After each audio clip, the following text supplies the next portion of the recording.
I asked my boyfriend to come with me to film a video with a friend for my Blue page. He didn't know I had it, so I planned to tell him.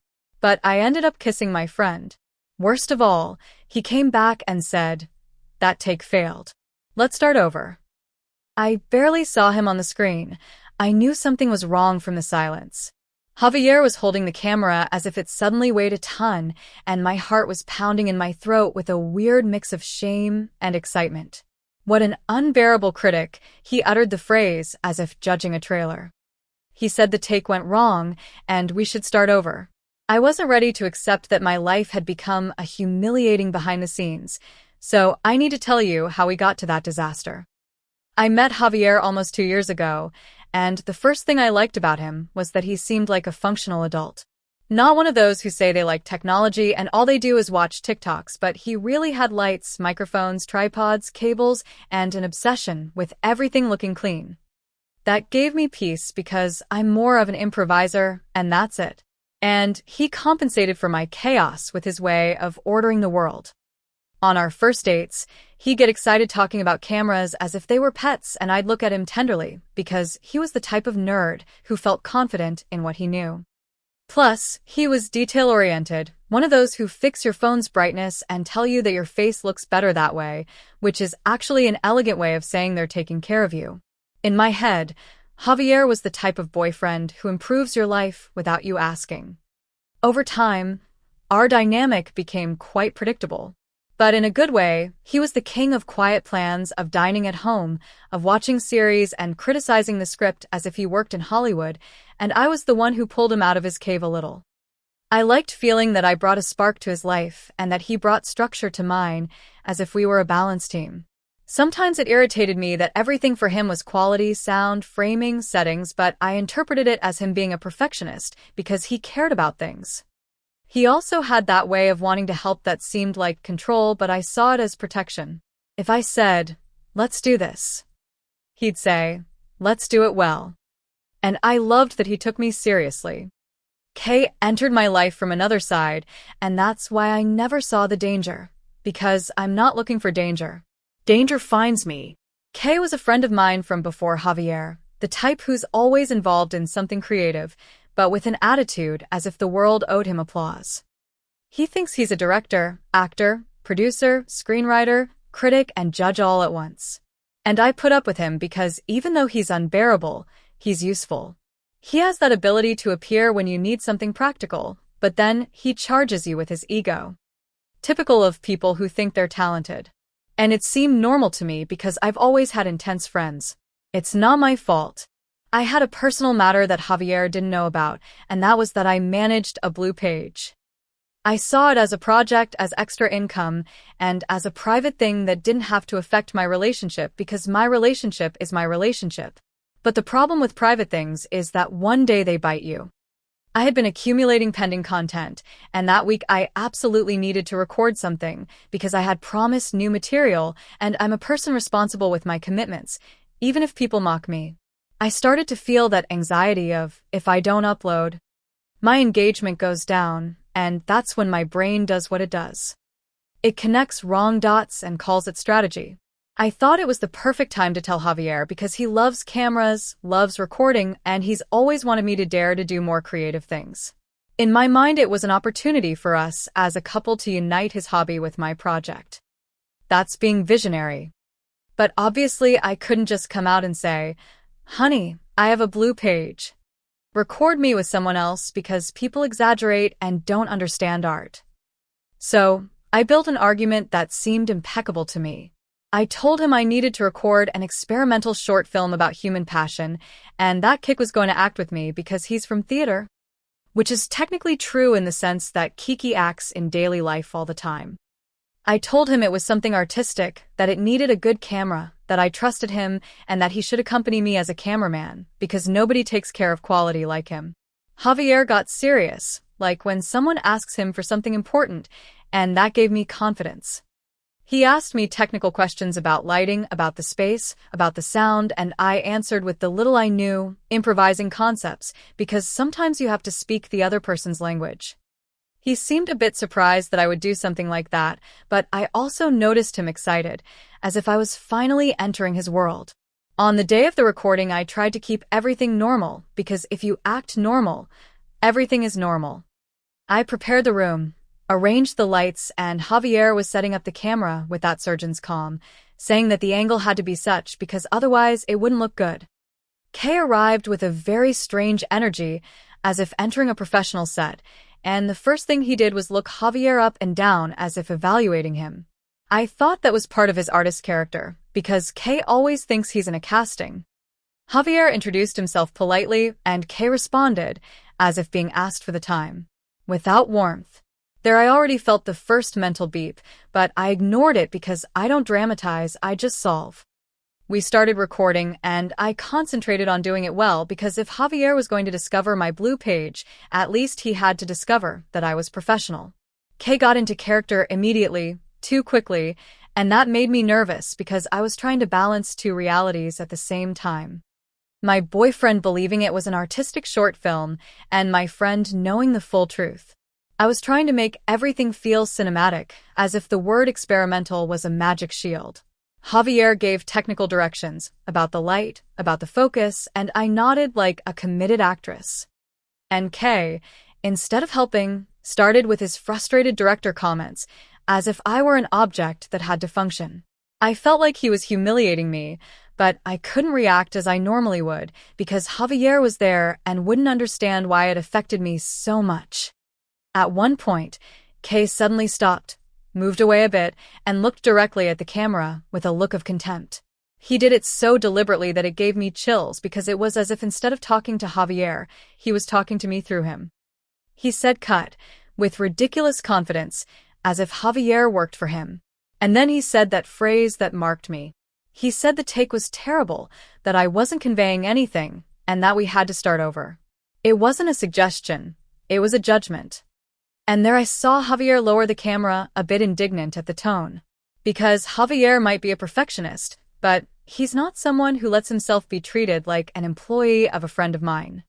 I felt the air change as if an abyss had opened between the three of us, and my brain decided that if I didn't do something drastic, Kay was going to leave, and I was going to lose everything. Not just the content, but the project, the narrative that I had control. My mind made that leap it always does when there's tension. It invented an invisible threat and then gave me the most impulsive solution.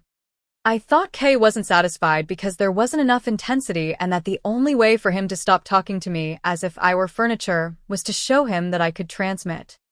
It seemed obvious to me that what was at stake wasn't my relationship, but my artistic ability, because when someone criticizes you in front of your boyfriend, that's a provocation. I interpreted that Kiki was trying to sabotage me as if wanting me to look like an amateur to Javier, so Javier would say this was crazy and force me to confess something at the worst possible moment. That's typical of Kay, always testing how far he can push you. So, I made a brilliant decision. Without telling Javier anything, I grabbed Kay and kissed him. It wasn't an indie movie kiss, it was an intense kiss, one of those that makes the atmosphere become unbreathable. I did it because I thought it was exactly the kind of authenticity Kay was demanding, as if I had to prove something to him. In my head, it was a directed performance, a way to save the take, and by extension save my project. Kay was surprised for a second, and then let himself go as if deep down he was waiting for me to do something like that so he could feel like a real director. And I, instead of stopping and breathing, escalated because when you start a bad idea with confidence, the impulse is to take it to the end so it looks intentional. I grabbed his hand and dragged him towards my bedroom because the living room suddenly felt too public. On the way I heard Javier say something like my name, as if trying to understand what was happening, but I was already on automatic mode. I locked my bedroom door, literally locked it, and that sound was like an official seal to my decision. I did it because I thought, in a completely logical way for me, that Javier, as an audio perfectionist, would appreciate the technical challenge of recording through the wood. Seriously, I thought he could appreciate the voyeuristic effect, the realism, the art, as if it were a risky short film. I convinced myself that if Javier heard what was happening, he would understand that it was part of the concept and that he might even take notes. I didn't think he was having a nervous breakdown, because that would be an exaggeration. And Javier isn't exaggerated. I was the one doing something for the production, for the success, for the commitment to the project. Inside the room, I continued because if you've already crossed a line, the worst thing is to doubt. Kay was acting as if he had won an award, as if I had finally understood what he wanted. And I was focused on this having to work. I heard the silence outside like a presence, as if Javier were a ghost with a camera. And that's why I made more noise, because I thought the sound was part of the narrative. In my mind, the scene was transforming into something that I could later explain to him, like a creative conversation that got out of control. The problem with my mind is that it always thinks that everything can be explained later with a sufficiently ingenious argument. And so, with that dangerous logic, I ended up leaving him outside, listening while I convinced myself that at some point he would recognize my vision. When we finally opened the door, reality hit me in a very strange way, because the hallway looked normal, but my life didn't. Javier wasn't there. Neither was the camera. There were no screams, no crying, no fight, just absence. And for me, absence always means one thing, that the other person is processing, that they want to do something important, that they need time to organize their ideas. I interpreted it as a sign that he had gone to edit, because if you care about a project, you edit, you don't argue. I thought he was channeling his indignation into productivity, as professionals do. And that's when my phone vibrated, and I saw the message that left an icy feeling in my stomach. Main story comments. Anonymous user 1 says, "You don't connect two cables, you connect two neurons and get an emotional short circuit. You asked your boyfriend to record you, and when the other guy criticizes you, you decide to kiss him and lock yourself in with him, and on top of that you think that's art. That's not creativity, that's betrayal with cheap excuses." OP's reply, "Look, it's clear you've never done anything that requires mental coordination under pressure." Javier loves technology, and I gave him a real opportunity to participate in something more intense than watching series on the couch.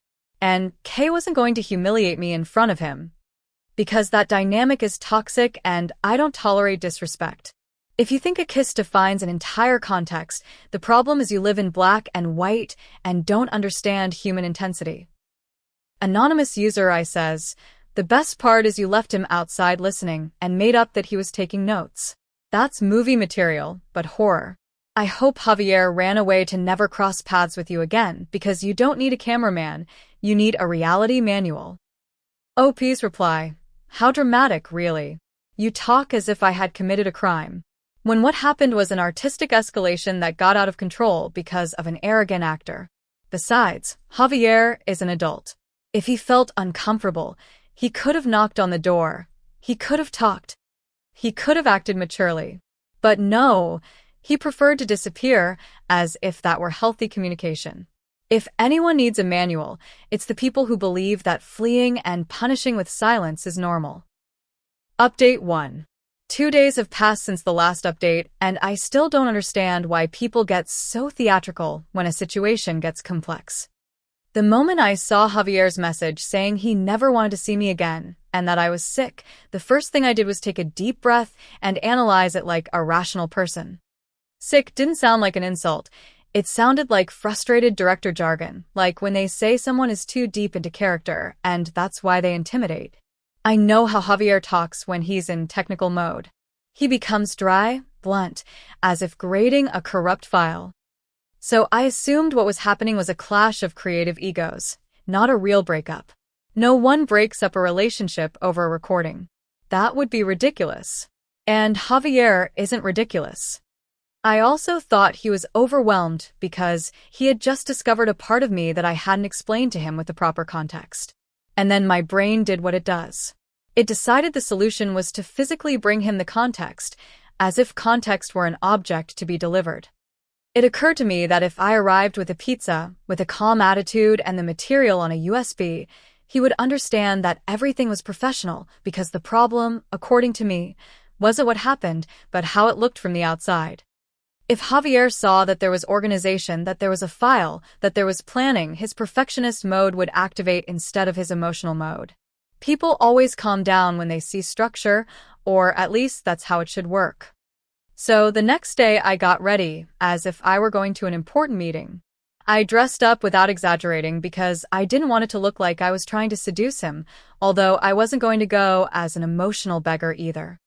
I bought a large pizza because pizza is neutral, no one fights with a pizza, and I carry the USB as if it were a technological offering. On the way to his apartment, I kept repeating to myself that this was a misunderstanding, that Javier would laugh when I explained the whole concept of the experimental short film to him, and that he might even appreciate the risk of the scene. I thought that maybe he felt hurt by Kay's tone, not by me, because the real problem was always Kay's tone. And if Javier was angry with someone, it made more sense that it was with him. When I got to his apartment door, the first thing I noticed was that the lock looked different. Not at first, because I'm not paranoid, but then when the key didn't go in, I had to accept the obvious. He had changed the lock. That seemed like proof to me that he was protecting something. A person who changes the lock in 2 days isn't reacting emotionally, they're taking security measures. And security measures are only taken when something valuable is at stake, like exclusive material. In my mind, Javier wasn't running away from me, he was protecting the content because perhaps he understood the viral potential, the artistic potential, the economic potential. I stood still for a second in the hallway and felt a strange indignation, not because he had blocked me, but because he hadn't communicated it to me as a team. If we were going to be a creative duo, he couldn't make decisions like that without consulting me. I knocked softly at first, then harder because I thought he might be inside editing and not hearing me through his headphones. No one answered. I crouched down. I looked under the door, as if I could see something because you have to be observant. I heard voices inside, or so I thought, but then I realized it was the neighbor's television, and that made me think the building was too vulnerable. If Javier was hiding the material, anyone could hear it, and that was a huge risk. My mind built a whole industrial espionage scenario in 30 seconds, because that's how it works when you care about something. I imagined people wanting to steal the USB, wanting to steal the idea, wanting to steal the concept, because the world is full of opportunists. Since he didn't open, I decided to stay in the hallway. And I didn't do it out of obsession, I did it out of responsibility. I sat in front of his door with the pizza and the USB like a guardian, because if I left, someone could approach and take advantage. I knew it sounded extreme, but deep down it was very sensible. If the material was exclusive, it had to be protected. Besides, I needed Javier to see me there, so he would understand that I wasn't playing around, that I was serious about our project. In my head, I was demonstrating creative loyalty. I stayed for hours, and every time someone passed through the hallway, I stared at them because body language reveals intentions. There was a man who took out the trash twice, and that already seemed suspicious to me. At one point, a neighbor asked me what I was doing there, and I told him the truth with the greatest diplomacy possible. I told him I was waiting for the apartment owner, because there was an urgent work matter. That's true, because this was work, even if people get moralistic. The neighbor looked at me strangely, as if I were a problem, and went into his house. I thought he had understood, but clearly not, because a little later I heard different footsteps of authority, and then 2 police officers appeared. They asked me my name, what I was doing there, why I was blocking the hallway, and I immediately understood that this was also part of Javier's plan. Javier is creative, and if he wanted to take the short film to a more realistic level, hiring actors dressed as police was a great idea. The entire city could be our set, and I was ready to improvise. I explained to them very calmly that I was protecting audiovisual material and waiting for instructions from the director, because I'm professional. They told me that the director hadn't called anyone and that there was a complaint of harassment. I heard the word harassment and took it as a technical term like press harassment, like paparazzi persecution, and that confirmed everything to me. If there was already harassment, it meant that the content was generating interest. They tried to lift me, and I resisted a little, not violently, just firmly, because I had a mission. I told them that if they moved me, they could put the material at risk, and one of them asked me to calm down as if I were a child. That outraged me because I'm not a child. I'm a person who understands the magnitude of a work. I ended up leaving the building with them, not because they defeated me, but because I thought it was the next act. They took me to the patrol car, and I still had the USB in my hand, as if it were a trophy. They asked me if I knew about a restraining order, and I said no, because if something like that existed, Javier would have explained it to me in production terms. They released me after warning me not to return, and I left with my head held high, because sometimes when art makes people uncomfortable, the system reacts. I was still convinced that Javier was exaggerating due to creative stress, and that as soon as it passed he would call me to continue. The only thing that really bothered me was that he left me out of the process, because if we're going to do something big, I deserve to be in the editing room, not in the hallway. But that night, when I got home and checked my phone, I saw that it wasn't just silence. I saw that Javier had blocked my messages, my calls, and even my email. And then I felt a pang, not of guilt, but of bewilderment. Why? How is one supposed to work as a team and the other disappears?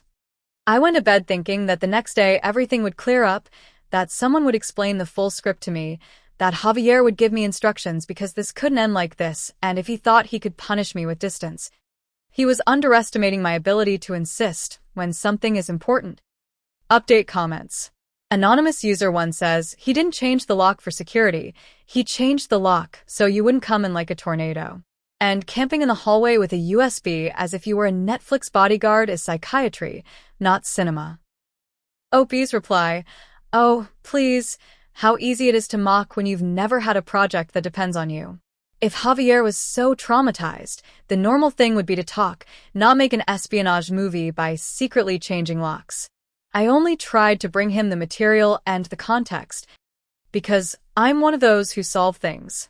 And if I stayed, it was because I understand how quickly people steal ideas when they smell something valuable.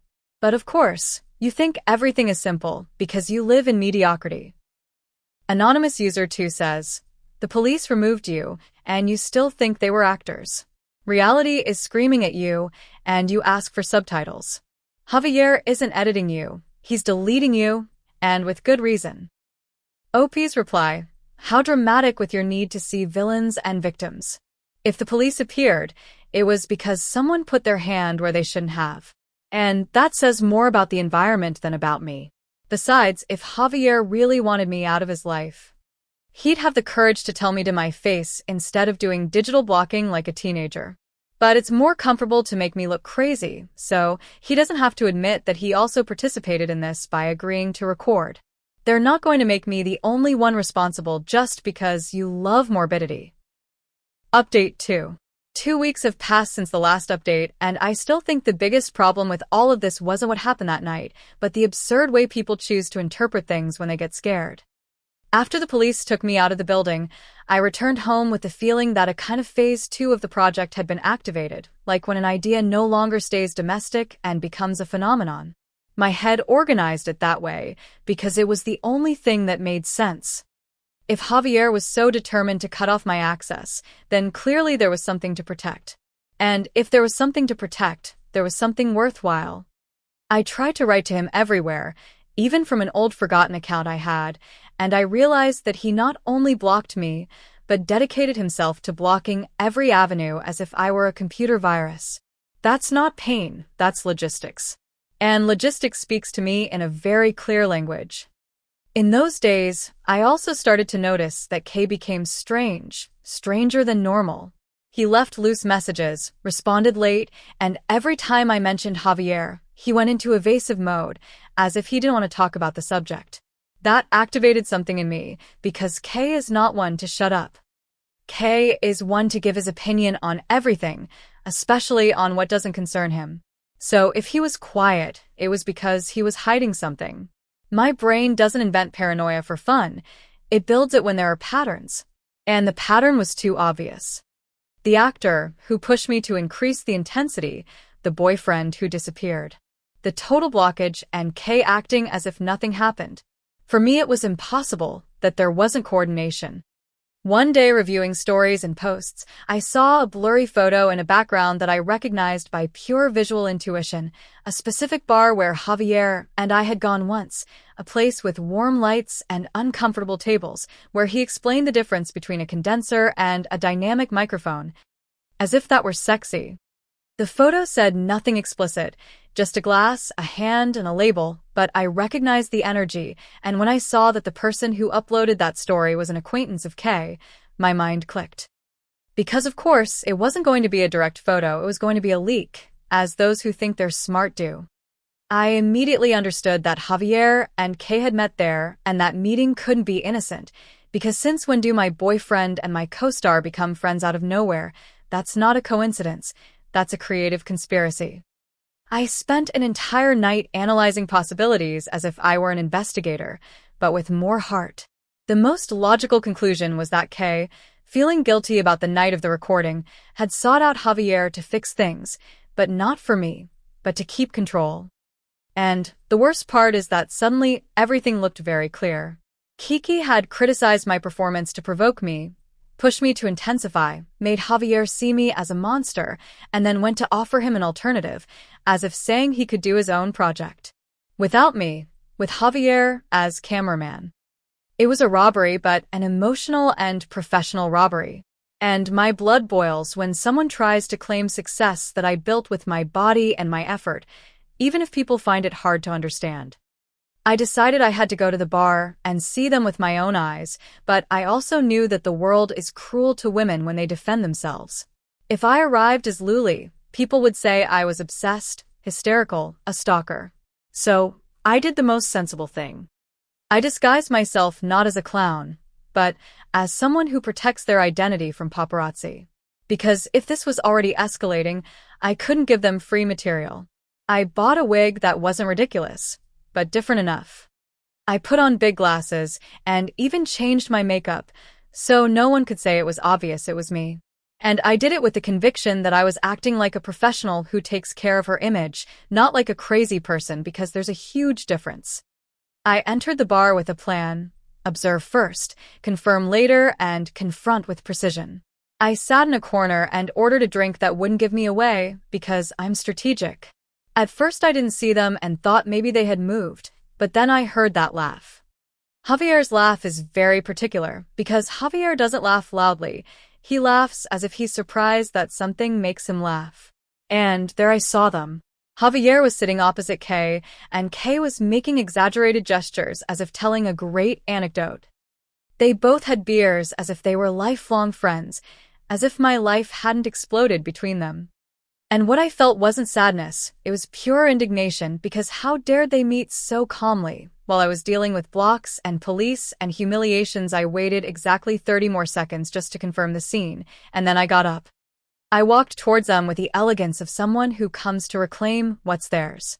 And when I was in front of the table, the most obvious thing came out. I shouted at them that I had the image rights to my moans. I said it because it was true, because my content is my property, because people think women only do things and don't build assets. I wasn't going to let them talk about that night as if it were a joke, or worse, as if it were material for some project where I ended up as the villain. I told them that if they were planning something with my story, they had to include me, because I was the protagonist, I was the source, I was the reason why all of this existed. And of course, as always, instead of reacting like adults, they reacted like men, one laughing and the other looking at me with pity. Kay started laughing as if I were entertainment, and that made me angrier, because laughter is the favorite weapon of cowards. And then to top it all off, Kay bought Javier a beer, as if they were celebrating my scene. Javier didn't yell at me, didn't insult me, didn't say anything epic. He just looked at me with that tired face people make when they want to make you feel small. And that's where I knew he was playing the moral superiority card, as if he were the eternal victim and I were a clinical case. That kind of look is passive violence, and people don't recognize it because it doesn't leave bruises. I told him not to look at me like that, not to play the saint, that he agreed to record, that he was part of the project until he decided to run away. And it was at that moment when Javier pulled out an envelope, handed it to me as if handing over a school note with an almost ridiculous seriousness, and told me it was a lawsuit for harassment. I grabbed the paper with a strange relief, because finally there was something tangible, finally there was a document, something that looked like a contract, something formal. I saw it as the official recognition that this was no longer just a conflict, it was a legally relevant project. In my head, That means I'm part of something big, because no one sues someone for something insignificant. I signed right there, without reading it completely, because I was excited and because I trusted that this was the missing step for everything to be formalized. If Javier wanted to set rules, perfect, me too. I was happy that he finally understood that this isn't resolved with blocks, it's resolved with papers. Their reaction was pathetic.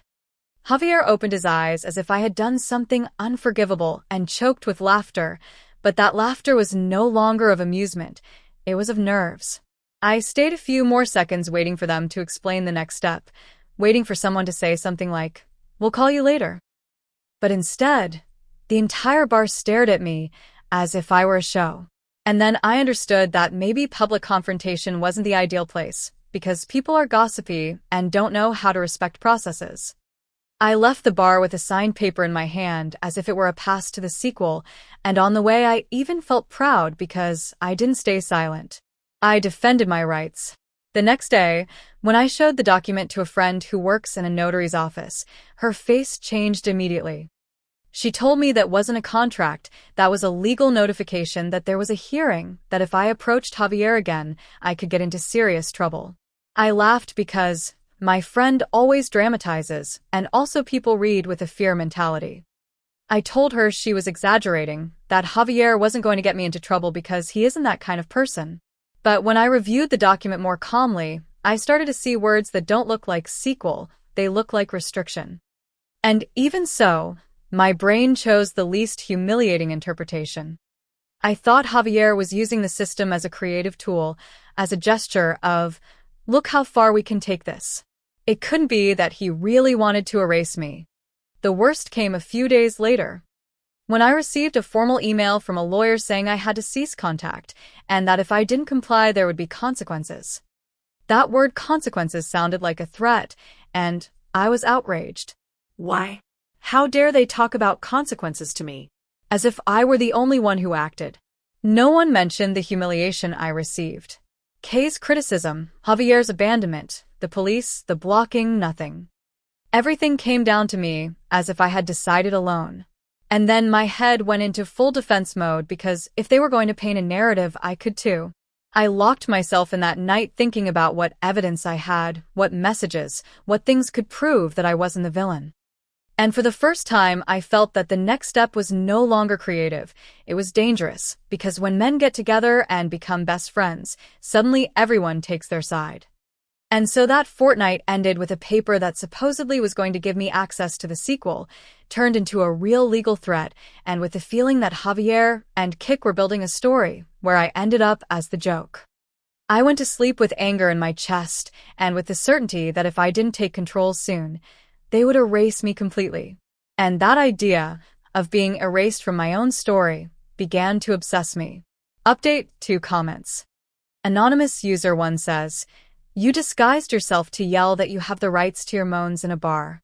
That's not image defense, that's an episode. And the best part is you signed a lawsuit as if it were a movie contract.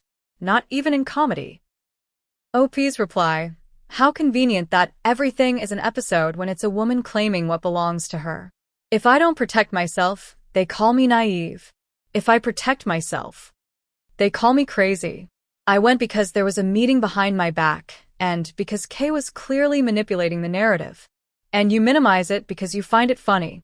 And about signing, don't come at me with superiority. If someone gives you a document, the normal thing is to assume they're formalizing something, not that they're seriously playing at destroying you." Anonymous user 2 says, "Javier gave you a lawsuit to get you away, and you got excited. That sums it all up. You live in a movie that no one else agreed to act in. Get away before you get arrested. Really?" OP's reply, "I'm fascinated by how you talk as if Javier were a pure victim." Javier decided to record. He decided to stay in the situation until it suited him, and then decided to use the system to wash his hands and act moral. If he really wanted to get rid of me, he could have talked like an adult, but he preferred to involve lawyers as if that were normal. And the advice to get away is adorable, but I'm not going to be intimidated by people who think they're untouchable just because they sign papers. Update 3. A year has passed since the last update, and the world of show business or the internet or whatever this is much crueler than people admit. After the legal matter, my life became a strange mix of survival and waiting, as if I were on pause while everyone else moved forward.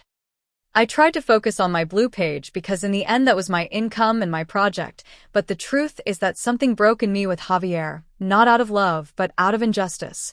I was left with the feeling that I was the one who started the machine and others took control of the button. And when you live with that, you start looking at everything as signs that sooner or later it will balance out, because the universe or life or basic logic doesn't let a story stay unbalanced forever. The first few months were a silent disaster.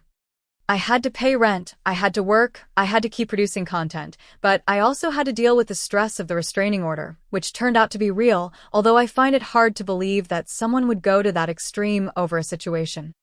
I stopped physically approaching Javier, not out of fear, but out of strategy, because I'm not stupid in the legal sense either. I'm stupid in the sense that the world doesn't always make sense.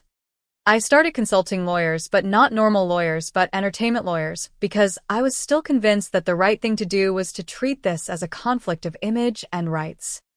I spent an absurd amount of money on consultations to review documents, to ask if I could claim something, to understand if there was a way to force them not to use my story. And every lawyer looked at me as if they were listening to a person talking about dragons, and that outraged me. Why? Since when do people not understand that content is also property? In that search for protection, I started neglecting the basics. My rent was late once, then twice, then 3 times, and I saw it as a temporary streak because I was investing in my future. Normal people pay rent.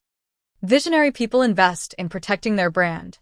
I thought that if I solved the legal issues, everything else would fall into place like reverse dominoes.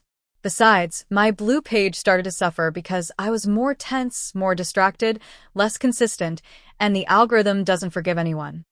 My income dropped, my subscribers started to disappear, and I told myself it was a bump in the road, that every great artist has dark stages, but the reality is that money doesn't understand stages, and neither did my landlord.